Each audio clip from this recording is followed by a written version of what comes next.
저는 요즘 이제 숙제가 많이 있고 하나씩 풀어가고 있는 중간에 그 중에 한 말씀을 오늘 같이 나눌까 합니다. 우리가 복음을 알기 전에는 복음의 율법으로 살았는데, 아니 모세의 율법으로 살았는데, 이제 복음을 우리가 만나고 복음의 사람이 되었으니 이제는 그리스도의 율법으로 살아야 되는데,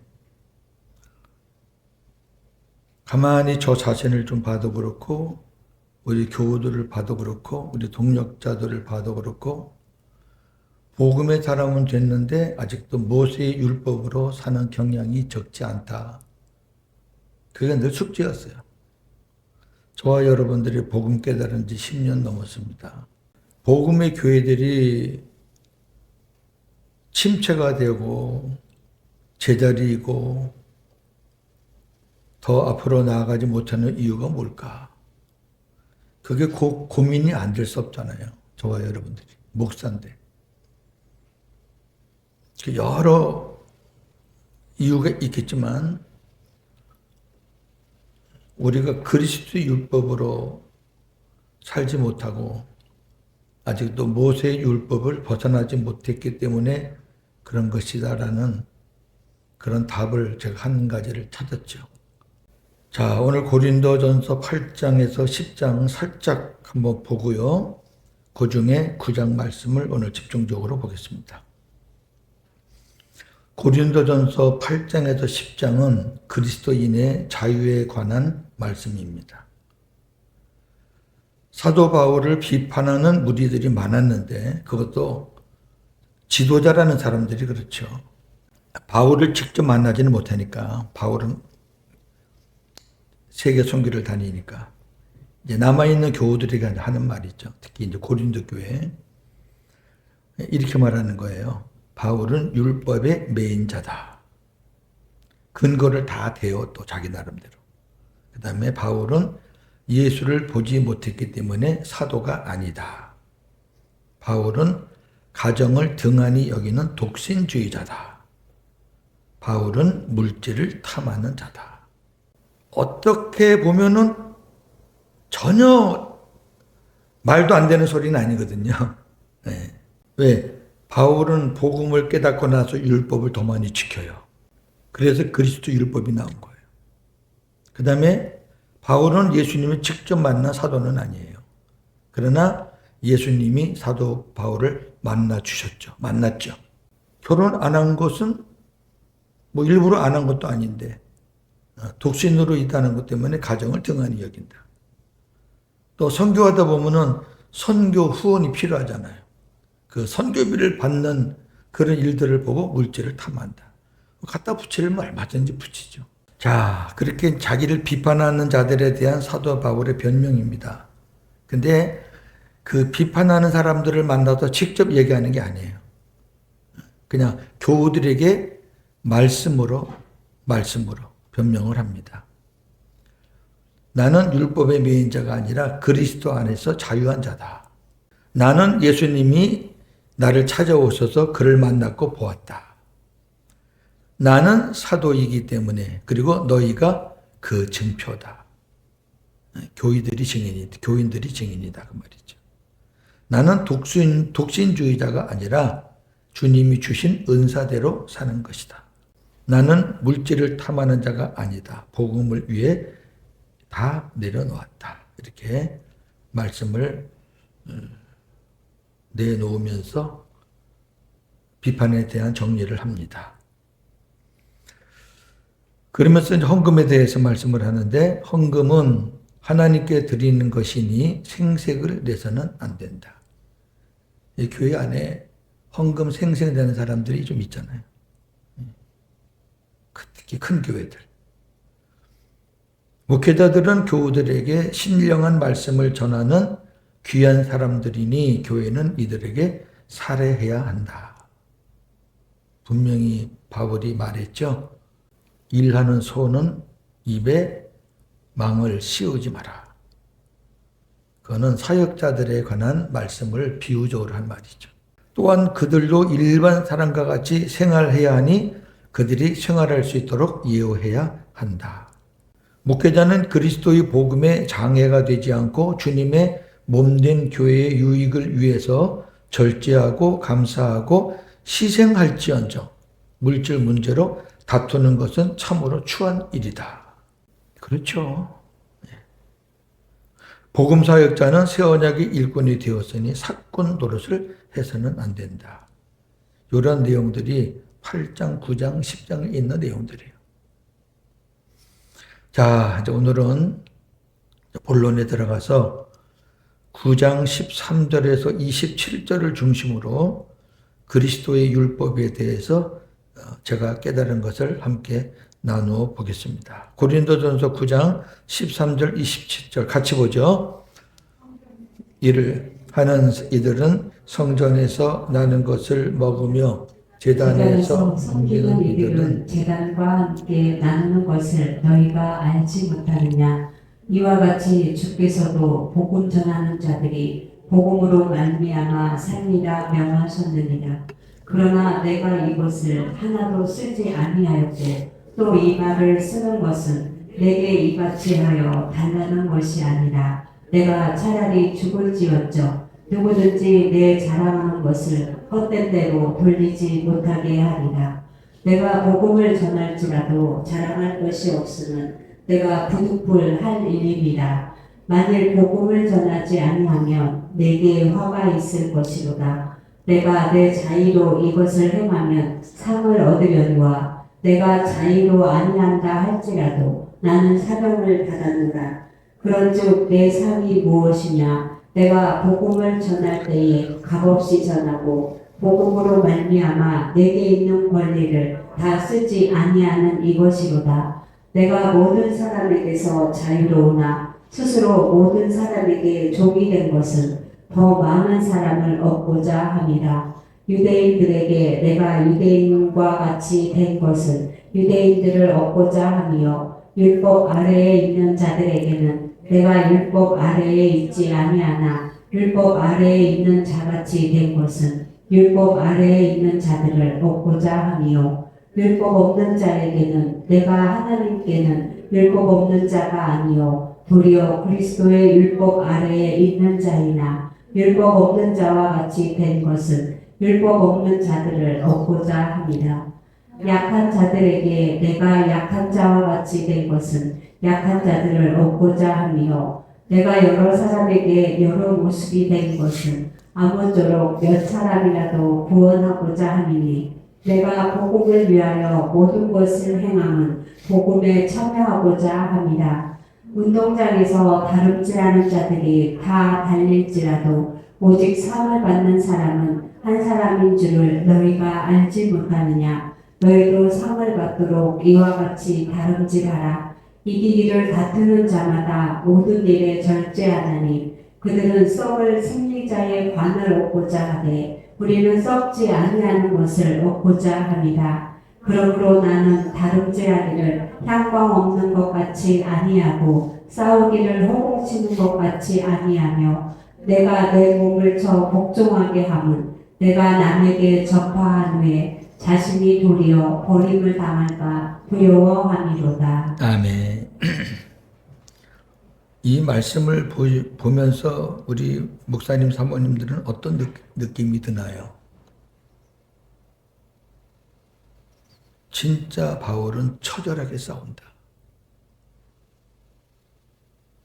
한 생명을 건지고자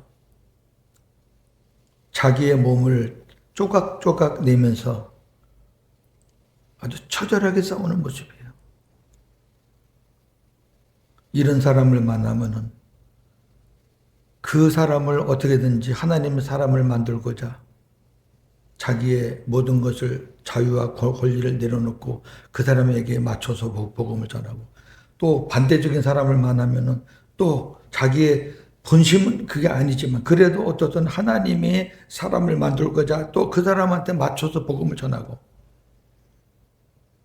어찌 보면은 지금으로 말하면 상황신학 같은 경우에 따라서 자기 모양을 바꾸는.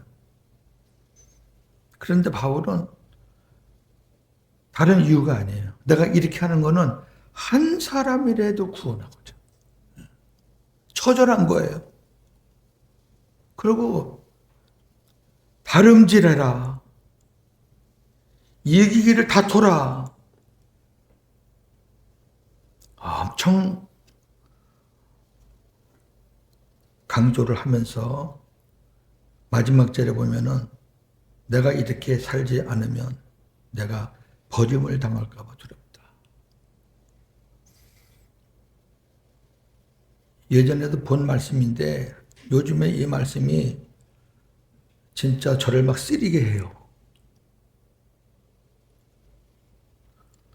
제가 와서 1년 한 10개월, 9개월까지 주일 낮 예배, 주일 오후 예배만 겨우겨우 했잖아요. 계속 이게 아닌데, 이게 아닌데.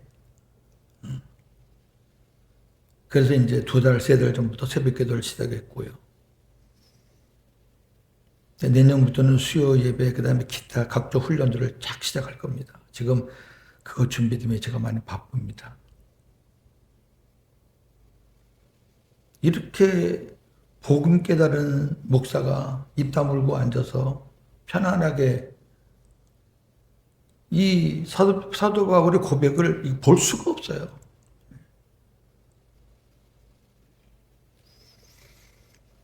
자, 13절에서 18절 봅니다. 복음 전하는 자들은 복음으로 말미암아 살리라. 성전의 일을 하는 이들은 성전에서 나는 것을 먹는다. 성전에서 일하는 레위인들은 다른 지파와 달리 세상에 기업이 없었습니다. 다른 지파는 다 기업이 있는데 레위 지파는 기업이 없어요. 왜? 성전에서 나는 걸 먹어야 돼요. 성전에서 일하는 레위인들은 각 지파에서 성전에 바치는 11조를 가지고 생활했습니다. 제단에서 섬기는 이들은 제단과 함께 나눈다라는 말은 제단을 섬기는 제사장들에게는 제사를 드린 후 몫이, 응식이라고 그러죠. 응식이 주어졌습니다. 제사장들이 다른 데 가서 받거나 그런 거 없었어요. 그러면서 하시는 말씀이 복음 전하는 자들은 복음으로 말미암아 살리라. 복음을 전하는 자들은 복음으로 살라는 명령이 아니에요. 증인이 되리라. 증인이 되라. 아니에요. 증인이 되리라. 복음으로 살아라. 아니고요. 복음의 사람은 복음으로 말미암아 살게 되리라. 살리라. 복음으로 말미암아 살라는 명령이 아니라 복음으로 말미암아 살게 된다는 것입니다. 율법으로 사는 것은 내가 사는 것이고 복음으로 살게 한다는 것은 하나님이 살게 해주신다는 거죠. 약속입니다. 저는 이걸 당당하게 얘기합니다. 제 아내에게도 우리 교우들에게도.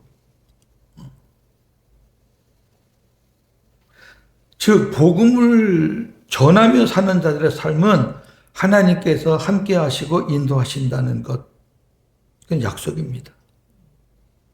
그러나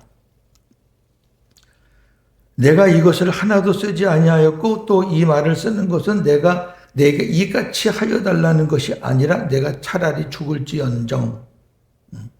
그리고 점점점 그랬죠. 이 말은 너희에게 받지 않아도 하나님께서 다 살게 해 주신다는 말이에요.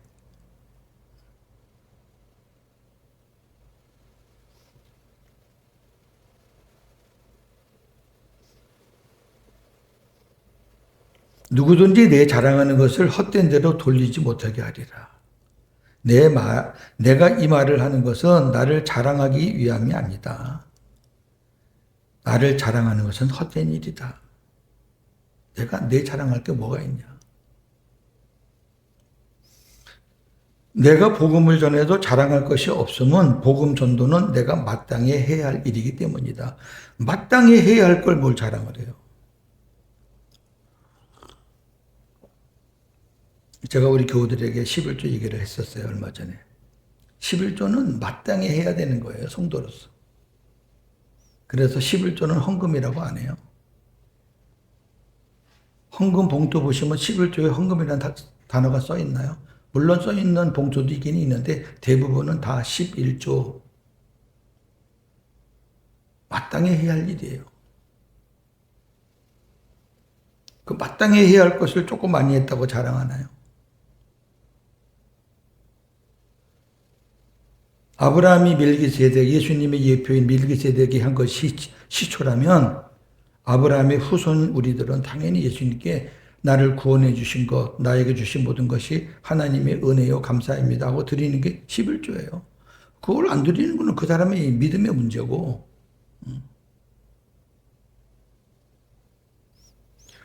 내가 마땅히 해야 할 일이기 때문에 자랑하지 않는 것은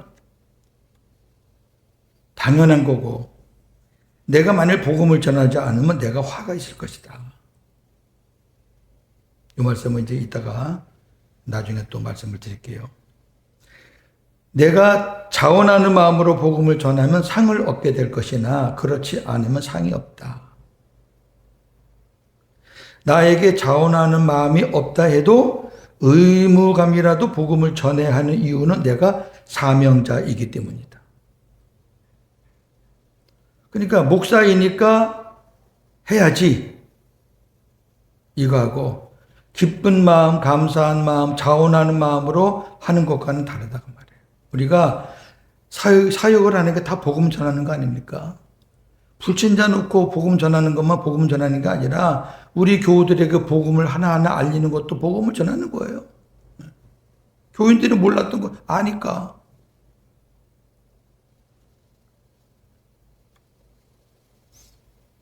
제가 요새 새벽에 잠언을 강의하는데 저는 잠언이 복음의 덩어리인지 몰랐어요. 진짜 솔직히.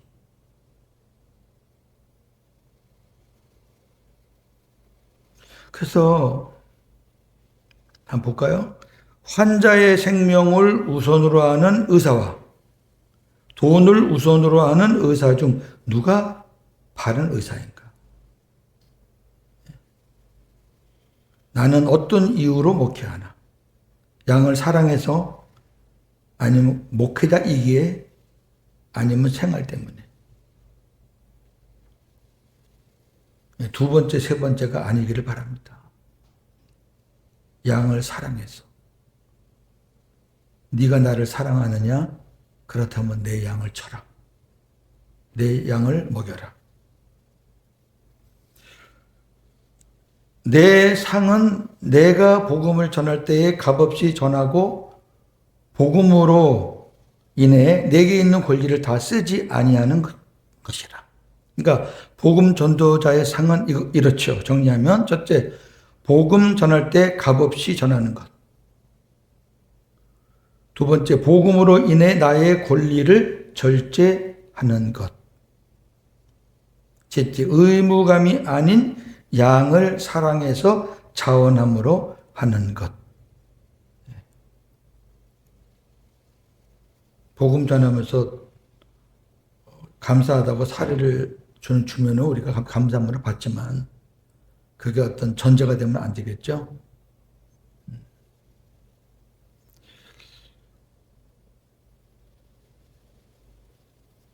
자, 이제 그리스도의 율법으로 사는 부분에 대해서 좀 보겠습니다.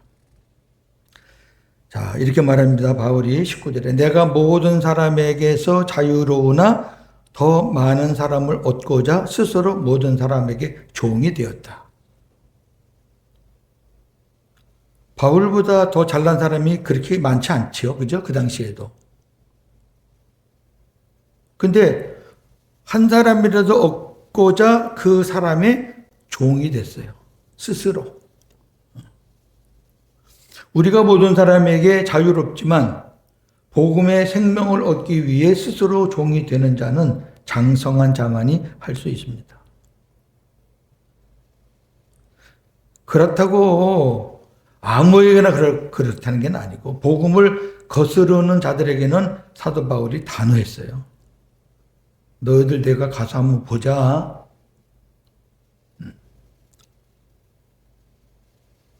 칭찬을 가지고 갈까 하나님의 매를 가지고 갈까 막 그랬어요. 그러니까 거짓 선생들이나 복음을 도전하는 자들에게는 아주 단호했지만 그렇지 않고 복음을 알려고 하는 가운데에서 일어나는 모든 일들에서는 사도 바울이 최대한 절제를 하고 어떻게든지 그 사람의 생명을 구원하려고 몸부림을 쳤다는 거. 바울은 자신을 증명하기 위해 산 사람이 아니라 주님을 증명하기 위해서 산 사람이에요. 바울은 자신을 증명할 것이 많은 사람이에요. 저나 여러분은 뭐 증명할 게 별로 없잖아요, 솔직히. 근데 바울은 증명할 게 많아요. 근데 우리는 뭐 증명할 것도 없는데 주님을 증명하기 위해서 산 사람이에요. 자신을 증명하는 것은 신앙이 아님에도 불구하고 우리는 나의 잘된 것을 보여주는 것이 신앙인 줄 알고 종종 실패합니다. 갈라디아서 1장 9절 10절 말씀 볼까요? 시작. 우리가 전에 말하였거니와 내가 지금 다시 말하노니 만일 누구든지 너희가 받은 것 외에 다른 복음을 전하면 저주를 받을지어다. 이제 내가 사람들에게 좋게 하랴 하나님께 좋게 하랴 사람들에게 기쁨을 구하랴 내가 지금까지 사람들의 기쁨을 구하였다면 그리스도의 종이 아니니라. 아멘. 이 말 한마디에 뭐 다 담겨져 있다고 생각합니다. 그 다음에 이제 구체적으로 하나하나 보면 유대인들에게 내가 유대인과 같이 된 것은 유대인들을 얻고자 합니다. 율법 아래에 있는 자들에게는 내가 율법 아래에 있지 아니하나 율법 아래에 있는 자들 같이 된 것은 율법 아래에 있는 자들을 얻고자 합니다. 율법 아래에 있던 사람들은 모세의 율법 아래에 있는 거예요. 유대인들이에요. 서기관들, 바리새인들 이런 사람들이에요. 그런 사람들을 제쳐놓을 수는 없잖아요. 왜? 자기도 거기 출신인데. 그러니까 그런 사람들을 얻기 위해서는 바울이 모세의 율법 갖고 접근을 하는 거예요. 나도 모세 율법 잘 알아. 너도 잘 알지. 그러면서 이제 율법 아래 있는 사람들을 건져내는 거죠. 자, 그런 사례들을 우리 좀 보죠. 사도행전 16장 2절에서 5절입니다. 디모데는 누스드라와 이고니온에 있는 형제들에게 칭찬받는 자니 바울이 그를 데리고 떠나고자 할 때 그 지역에 있는 유대인으로 말미암아 그를 데려다가 할례를 행하니 이는 그 사람들이 그의 아버지는 헬라인인 줄 다 알미러라. 여러 성으로 다녀갈 때에 예루살렘에 있는 사도와 장로들이 작정한 규례를 그들에게 주어 지키게 하니 이에 여러 교회가 믿음이 더 굳건해지고 수가 날마다 늘어가니라. 아멘. 사도행전 15장 사건 잘 아시잖아요. 예루살렘 공회 사건. 이방인들을 받느냐 안 받느냐 갖고 굉장히 시끄러웠죠. 그때 야고보가 그 야고보는 예수님 동생 야고보죠. 야고보 목사님이 예루살렘 교회 목사님이 몇 가지 정해줬어요.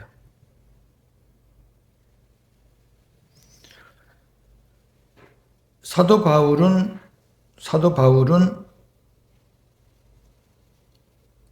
육신의 할례를 별로 원하지 않았죠. 유대인으로 살 때는 뭐 당연한 걸로 자기도 할례를 받았으니까. 근데 할례를 받고 나니까 바울 서신을 보면 골로새서라든지 보면 육신의 할례는 할례가 아니다. 사람의 손으로 하는 것은 진정한 할례가 아니다. 근데 문제가 터진 거죠.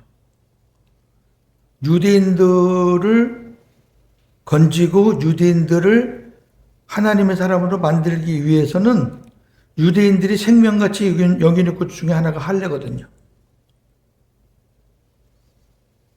그 본인의 어떤 원함은 아니었지만 디모데를 하나님의 사람으로 자기가 좀 키우고 싶어서 이 디모데를 데려다가 할례를 베풉니다. 이로 인해서 사도 바울은 할례를 인정하네. 그러면서 교회가 아름답게 형성이 되는 장면입니다. 사도행전 21장 17절에서 26절 보겠습니다. 예루살렘에 이르니 형제들이 우리를 가까이 영접하거늘 그 이튿날 바울이 우리와 함께 야고보에게로 들어가니 장로들도 다 있더라. 바울이 문안하고 하나님이 자기의 사역으로 말미암아 이방 가운데서 하신 일을 낱낱이 말하니 그들이 듣고 하나님께 영광을 돌리고 바울더러 이르되 형제여 그대도 보는 바에 유대인 중에 믿는 자 수만 명이 있으니 다 율법의 열성을 가진 자라. 네가 이방에 있는 모든 유대인을 가르치되 모세를 배반하고 아들들에게 할례를 행하지 말고 또 관습을 지키지 말라 한다 함을 그들이 들었었도다. 그러면 어찌할꼬 그들이 피면 그대가 온 것을 들으리니 우리가 말하는 이대로 하라. 서원한 네 사람이 우리에게 있으니 그들을 데리고 함께 결례를 행하고 그들을 위하여 비용을 내어 머리를 깎게 하라. 그러면 모든 사람이 그대에 대하여 들은 것이 사실이 아니고 그대도 율법을 지켜 행하는 줄로 알 것이라. 바울이 이 사람들을 데리고 이튿날 그들과 함께 결례를 행하고 성전에 들어가서 각 사람을 위하여 제사 드릴 때까지의 결례 기간이 만기된 것을 신고하니라. 아멘. 이런 사건들이 사도행전에 몇 사건 나오잖아요. 하는 이유가 뭐예요? 율법으로 사는, 율법 아래에 있는 사람들을 구원하기 위해서. 이렇게 어떤 결례를 행하고 할례를 행하는 것 때문에 하나님의 복음 교리가 허물어지는 게 아니니까. 그건 좋다, 양보하겠다. 왜? 이거 자체로 안 하면은 아예 바울을 받아들이질 않고 계속 공궁에 몰아갈 것이니까. 이런 식으로 바울이 율법 아래에 있는 자들에게는 율법 행하는 것을 보여주면서 그들을 구원하려고 몸부림을 친 거죠.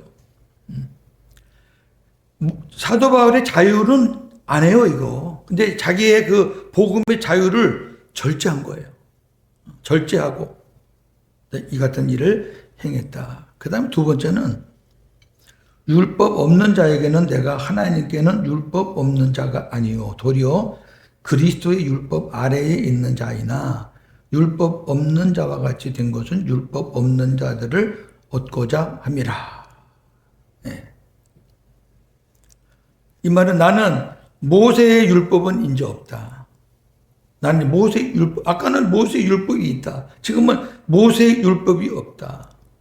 그 모세 율법 없는 사람을 전도할 때 그들을 난 모세의 율법이 없다. 그러나 나는 그리스도의 율법은 있다. 여기 새로운 게 나오는 거죠. 그리스도 율법은 있다. 자, 갈라디아 2장 3절 4절 보겠습니다.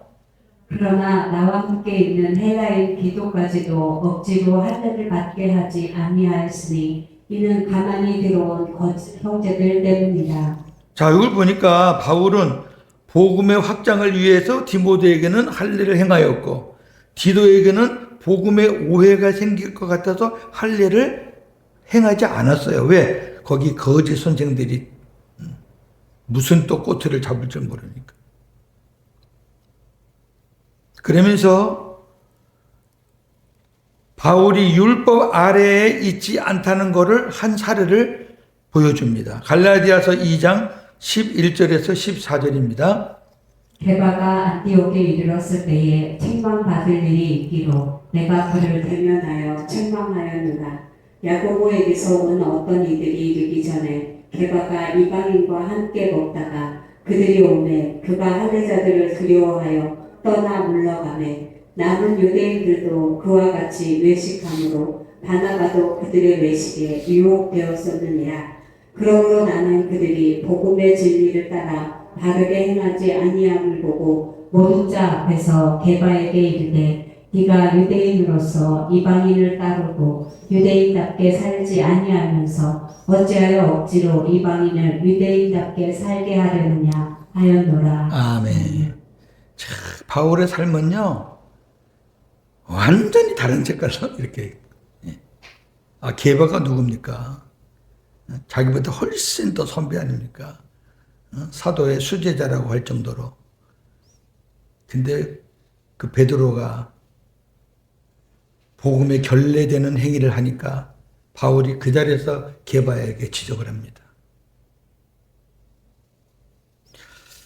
자, 우리는 모세의 율법이 아닌 그리스도의 율법 아래에 있는 자들이다. 어느 누구든 복음을 만나기 전에는 모세의 율법 아래에 있는 자들입니다. 어느 누구도 마찬가지죠. 복음을 만나기, 저나 여러분도 복음을 만나기 전에 목회를 오랫동안 했죠.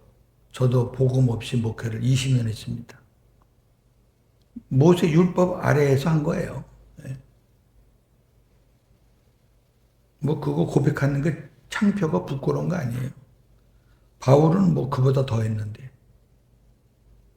오죽하면 배설물처럼 여겼다랬는데. 부끄러운 거 아니죠. 근데 율법 아래에 있는 자들이 하나님의 은혜로 주님을 마음에 모시면 이제 복음의 사람이 되는 거예요. 복음의 사람은 모세의 율법이 아닌 그리스도의 율법으로 살게 됩니다. 즉 복음의 사람은 머리이신 그리스도의 말씀에 순종하며 살아야 합니다.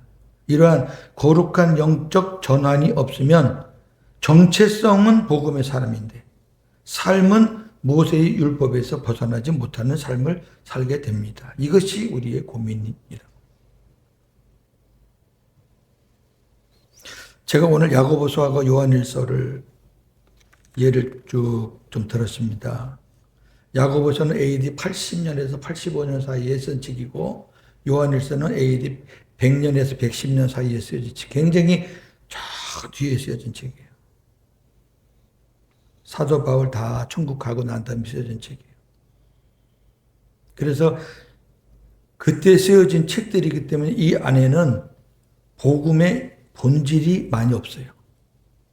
거의 다 삶입니다. 삶. 그러니까 루터 같은 사람은 야고보서를 지푸라기 서신이라고 그랬잖아요. 그때는 복음을 쓰는 그런 시기가 아니고 복음을 전했는데 시간이 많이 지났는데 복음의 사람들이 사는 것이 형편없어요. 그게 히브리서에서 막 적나라하게 나와요. 너희들 지금 좀 장성한 사람이 되어 있어야 되는데 아직까지 젖을 먹고 있니? 그래서 나온 책들이 야고보서, 요한일서거든요. 저는 그거를 대표적인 그리스도의 율법이라 저는 생각을 해요. 이따 보겠지만 뭐 전체가 다 그렇습니다. 야고보 전체, 요한일서 전체가 우리가 받기는 너무 부담스럽고 이게 가능해 할 정도의 말씀들이 줄비한데 이걸 만약에 우리가 1차적인 복음의 시각으로 보면은 저는 여러분은 구원받을 사람이 하나도 없어요.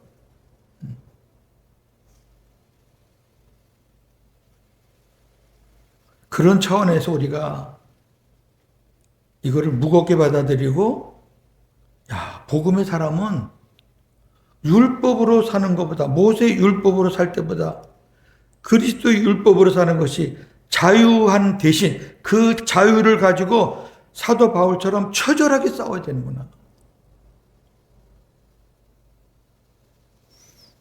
야고보 1장 22절에서 25절 보겠습니다. 너희는 말씀을 행하는 자가 되고 듣기만 하여 자신을 속이는 자가 되지 말라. 누구든지 말씀을 듣고 행하지 아니하면 그는 거울로 자기의 생긴 얼굴을 보는 사람과 같아서 제 자신을 보고 가서 그 모습이 어떠했는지를 곧 잊어버리거니와 자유롭게 하는 온전한 율법을 들여다보고 있는 자는 듣고 잊어버리는 자가 아니요 실천하는 자니 이 사람은 그 행하는 일에 복을 받으리라. 아멘. 자유롭게 하는 온전한 율법, 그게 그리스도의 율법입니다. 모세의 율법은 자유가 없어요. 야고보서는 전체가 행함을 강조합니다. 그래서 야고보 2장 17절, 야고보 2장 26절 연달아 보겠습니다. 이와 같이 행함이 없는 믿음은 그 자체가 죽은 것이라. 영혼 없는 몸이 죽은 것 같이 행함이 없는 믿음은 죽은 것입니다. 아멘. 자, 저와 여러분들이 이 말씀을 1차적인 복음의 차원에서 보면 저나 여러분의 믿음은 전부 다 죽은 믿음이에요. 왜? 우리가 행함이 그렇게 있나요? 그리고 행함의 기준이 뭔가요? 또 이렇게 얘기합니다. 야고보 5장 9절 형제들아 서로 원망하지 말라. 그리하여야 심판을 면하리라. 보라 심판주가 문 밖에서 계시니라. 자, 이런 말씀 보면은 섬뜩해요. 저와 여러분 형제들 원망 안 해요? 근데 그 원망하는 거 갖고 하나님이 심판하시기 위해서 문 앞에 서 계시대. 그러면 하나님의 심판을 면할 사람이 어디 있어요?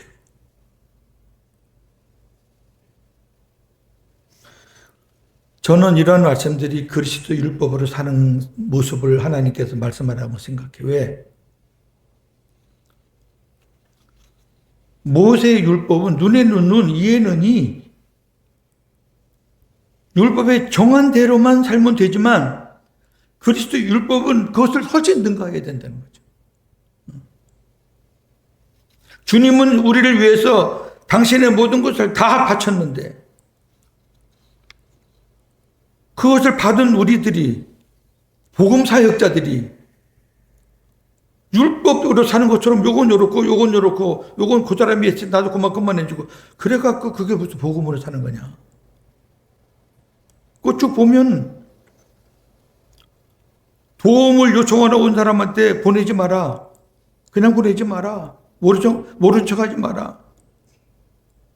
그런 사람들은 그 안에 하나님의 사랑이 없다. 뭐 등등 아주 우리 전국을 막 찌르는 말씀들이 많은데 그러니까 이제 루터 같은 경우는 이거 무슨 뭐 율법책이지 이게 어디 복음책이야 이렇게 나오는 거죠.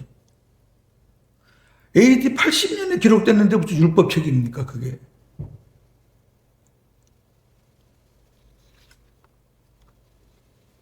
그러니까 그리도 율법으로 산다는 건 뭐냐?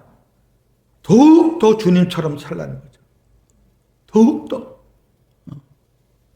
그때는 모세의 율법에 내가 내 의지로 순종하고 거기에 맞춰서 살았다면 지금은 주님이 내 안에 머리로 계시니까 내가 주님이 지지니까 그리스도인이니까 주님을 주님처럼 사는 사람이라고 그렇게 칭해 주시니까 정말 주님처럼 살라는 게 그리스도 율법 아래에서 살라는. 그러니까 처음에 제가 말했듯이 처절하게 싸워야 돼요.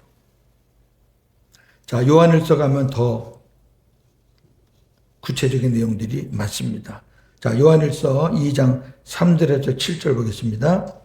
우리가 그의 계명을 지키면 이로써 우리가 그를 아는 줄로 알 것이요 그를 아노라 하고 그의 계명을 지키지 아니하는 자는 거짓말하는 자요 진리가 그 속에 있지 아니하되 누구든지 그의 말씀을 지키는 자는 하나님의 사랑이 참으로 그 속에서 온전하게 되었나니 이로써 우리가 그의 안에 있는 줄을 아노라.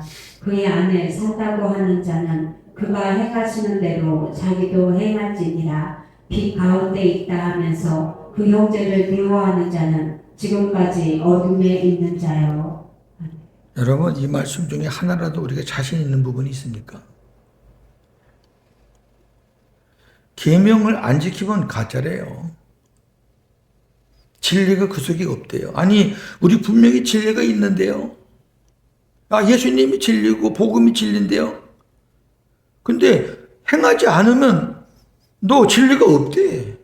너 거짓말하고 있는 거래. 그 뭐예요? 진리가 있으면 그 진리로 사는 거 보여라 그 말이에요. 보여라. 형제를 미워해? 너 그러면 아직까지 어둠에 있는 사람이야. 빛 가운데 있는 거 웃기지 마. 빛 가운데 있는 사람이 어떻게 그렇게 살아?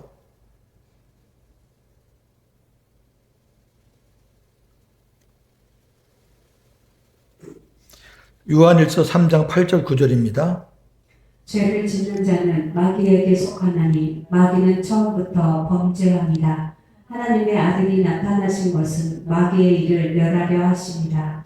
하나님께로부터 난 자마다 죄를 짓지 아니하나니 이는 하나님의 씨가 그의 속에 거함이요 그도 범죄하지 못하는 것은 하나님께로부터 났습니다. 아멘. 하나님께로부터 난 사람마다 죄를 짓지 않는데 저와 여러분들은 하나님께로부터 났는데 죄를 짓고 살잖아요. 아우, 이건 뭐야? 제가 한 6개월 전부터 요한 1서 때문에 진짜 머리가 지끈지끈 아팠어요. 이거 해석이 안 되는 거예요. 이걸 어떻게 해석하지? 1차적인 복음의 은혜를 받은 것 갖고는 제가 강해를 많이 했잖아요.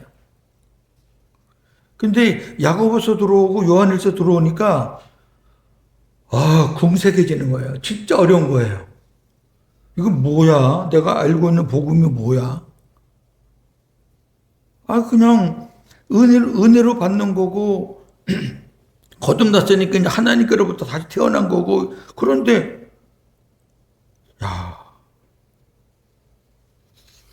또 볼까요? 요한일서 3장 14절 15절. 우리는 형제를 사랑함으로 사망에서 옮겨 생명으로 들어간 줄을 알거니와 사랑하지 아니하는 자는 사망에 머물러 있느니라. 그 형제를 미워하는 자마다 살인하는 자니 살인하는 자마다 영생이 그 속에 거하지 아니하는 것을 너희가 아는 바라. 아멘. 형제를 미워하는 것은 살인하는 거고 그런 사람은 하나님 영생이 그 안에 있지 않다. 이거는 우리가 알고 있는 천국 복음과는 전혀 상반되는 내용입니다.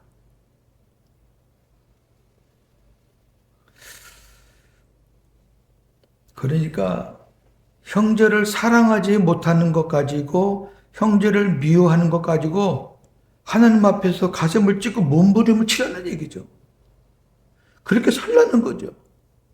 복음의 사람이 됐으면 그렇게 복음으로 예수님처럼 처절하게 살라는 거죠. 그렇게 아니면 요한일서를 무슨 수로 우리가 해석을 합니까? 어떤 식으로 목사님들 설교하실랍니까? 이걸 가지고.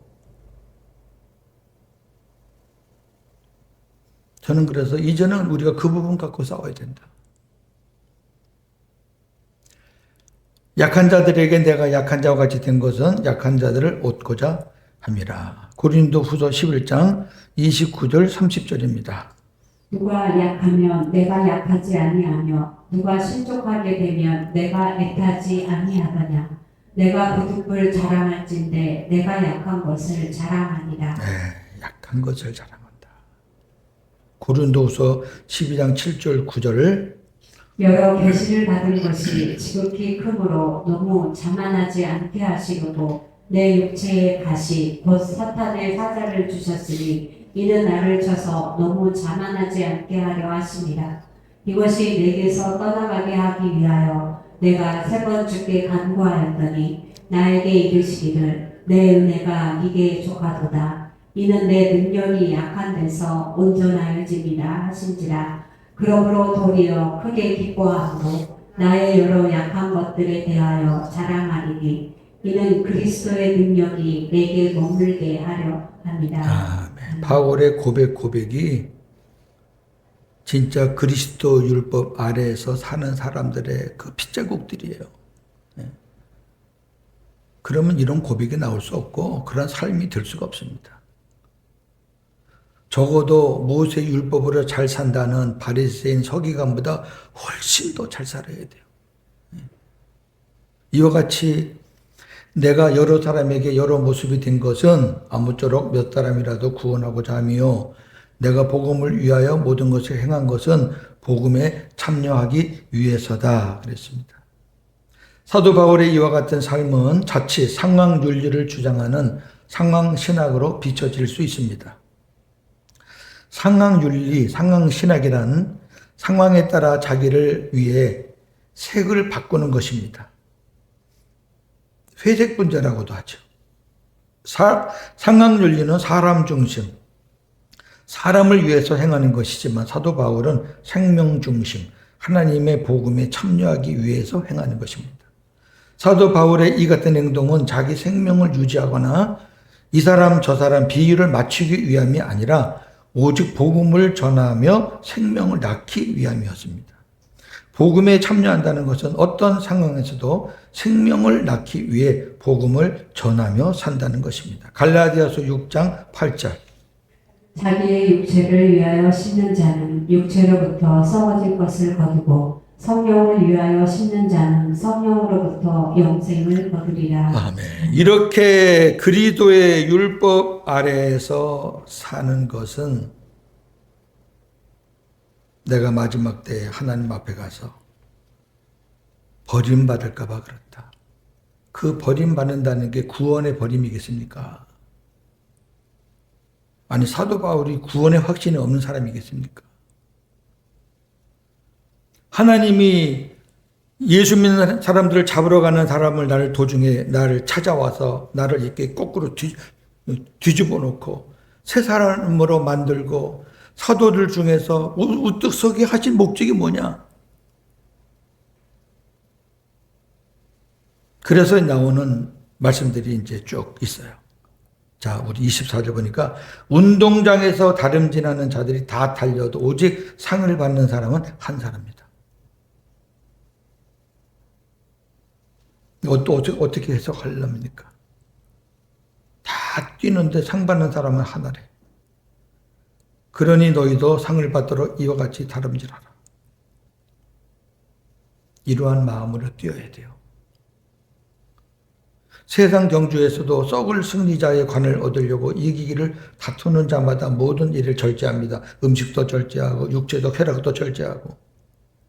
우리는 썩지 아니할 승리자의 관을 얻고자 모든 일에 복음을 위해서 절제하며 다름질하는 거예요. 그러므로 다름질하기를 향방 없는 것 같이 싸우기를 허공을 치는 것 같이 해서는 안 된다. 바울은 당시 로마에 성행했던 스포츠를 비유로 들면서 복음 전도의 마무리를 하고 있습니다.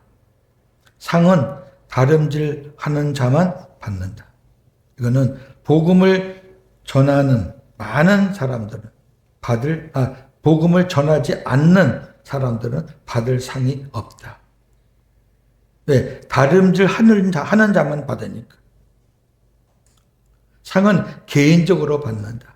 각자의 상이 다르니 다른 사람과 비교하지 말고 열심히 달려야 합니다. 우리의 상은 썩지 아니할 승리자의 관입니다. 상을 얻기 위해 모든 일에 절제하고 목표를 분명히 하여 달리고 싸움의 대상을 분명히 알고 사탄이죠. 싸움의 대상은 사람이 아니고 사탄이죠. 싸워야 됩니다. 그러면서 마지막 절 같이 한번 크게 볼까요? 내가 내 몸을 쳐 주님께 복종하게 하는 이유는 내가 남에게 전파한 후에 내 자신이 도리어 버림을 당할까 두렵기 때문이다. 경주의 가장 큰 걸림돌은 나 자신입니다. 내 방법, 내 생각. 자신이 버림을 당할까 두렵다는 것은 구원이 취소될까 두렵다는 것은 당연히 아니겠죠.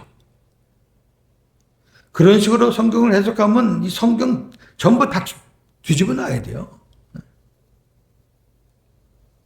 그게 아니고 사도로서 복음과 전도에 대해 전하고 가르치기는 하는데 자신은 순종하지 못함으로 인해 상을 받지 못하게 될 것을 두려워한다는 것입니다. 그러기에 사도 바울은 자기 몸을 쳐 주님께 복종하게 한다고 했고 날마다 죽는다고도 했습니다. 고린도전서 15장 31절. 형제들아, 내가 그리스도 예수 우리 주 안에서 가진 바 너희에 대한 나의 자랑을 두고 단언하노니 나는 날마다 죽노라. 아멘. 우리들도 성도들 앞에서 전하고 가르치는 자이기 때문에 오늘 이 말씀을 같이 좀 깊이 묵상하며 명심하며 좀 고민 좀 했으면 좋겠습니다. 저는 우리 교회 모임도 많이 생각을 해봤고 우리 샘천 모임도 많이 생각을 해봤습니다. 이러한 모임이 우리에게 얼마나 유익이 되겠나. 처음에 우리 이원선 목사님 중심으로 모일 때 매주 모였어도 얼마나 힘있게 모였고 아름다운 공동체였는데 이 핑계 저 핑계 뭐 코로나 핑계 뭐 이런 핑계 대고 지금 이렇게 모이는 것이 과연 이게 정말 복음으로 사는 그리스도 율법으로 살려고 하는 목회자들의 처절한 모습인가? 저는 아니라고 생각합니다. 다음 만날 때까지 복음으로 승리하시는 저와 여러분 되기를 주님의 이름으로 축원합니다.